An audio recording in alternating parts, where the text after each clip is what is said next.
रेखिक आवेश घनत्व क्या होता है। आज हमारा फिजिक्स का डे 6 है और आज हम लोग समझेंगे क्या होता है रेखिक आवेश घनत्व, इसकी डेफिनेशन, इसका फॉर्मूला, इसका मात्रक को समझने वाले हैं। तो देखो, जो आपका सतत आवेश वितरण टॉपिक है, इसके अंतर्गत तीन चीज आती हैं। एक है आपका रेखिक आवेश घनत्व, एक है आपका पृष्ठ आवेश घनत्व और एक है आपका आयतन आवेश घनत्व। लेकिन आज की क्लास के अंदर हम लोग समझेंगे रेखिक आवेश घनत्व क्या होता है। उसके बाद आने वाले जो शॉर्ट्स होंगे उसके अंदर हम लोग इन दोनों पर चर्चा करेंगे, ठीक है। लेकिन आज हम देखेंगे क्या होता है रेखिक आवेश घनत्व। तो समझो, बहुत आसान भाषा में समझो। किसी तार के प्रति एकांक लंबाई पर, मान लो कोई एक तार है, उसकी प्रति एकांक लंबाई पर वितरित जो आवेश की मात्रा है वही आपकी क्या है, रेखीय आवेश घनत्व है या फिर रेखिक आवेश घनत्व है। अब आप कहोगे कैसे, तो देखो, जैसे कि मान लो आपका ये कोई तार है, ठीक है, इसकी लंबाई कितनी है, एल है। तो किसी तार के प्रति एकांक लंबाई के पर वितरित, यानी कि यहाँ पर मान लो क्या वितरित है, आवेश की मात्रा वितरित है।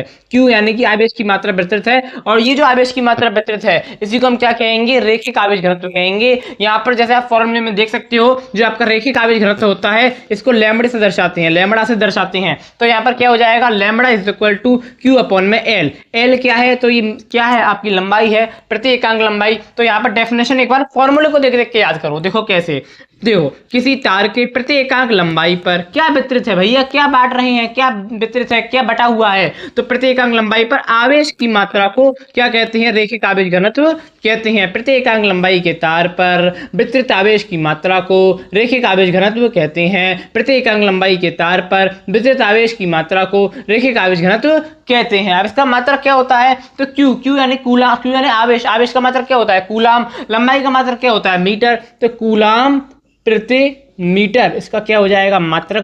कूलाम प्रति मीटर क्या हो जाएगा, इसका मात्रक हो जाएगा, कूलाम प्रति मीटर, ठीक है ना। क्योंकि क्यू का आवेश का मात्रक क्या होता है, कूलाम, और आपका जो लंबाई है, लंबाई का मात्रक क्या होता है, मीटर। तो कूलाम प्रति मीटर इसका मात्रक है, आपको याद रखना है। जो आपके बहुविकल्पी एमसीक्यू आते हैं उसके अंदर ये इंपॉर्टेंट है, क्योंकि इसका मात्रक, इसका फॉर्मूला कभी कभार आ जाता है और इसका फॉर्मूला आपको पता होना चाहिए, क्योंकि आगे आने वाले न्यूमेरिकल जो होंगे या फिर आप कह सकते हो जो डेरिवेशन जो होंगी उसमें ये बहुत काम में आने वाला है। अब आप क्या कर सकते हो, उसका स्क्रीनशॉट ले सकते हो। अब मैं आपको मिलूंगा एक और नई क्लास में। अब हम लोग पृष्ठ आवेश घनत्व की बात करेंगे अगली क्लास में। तब तक के लिए धन्यवाद।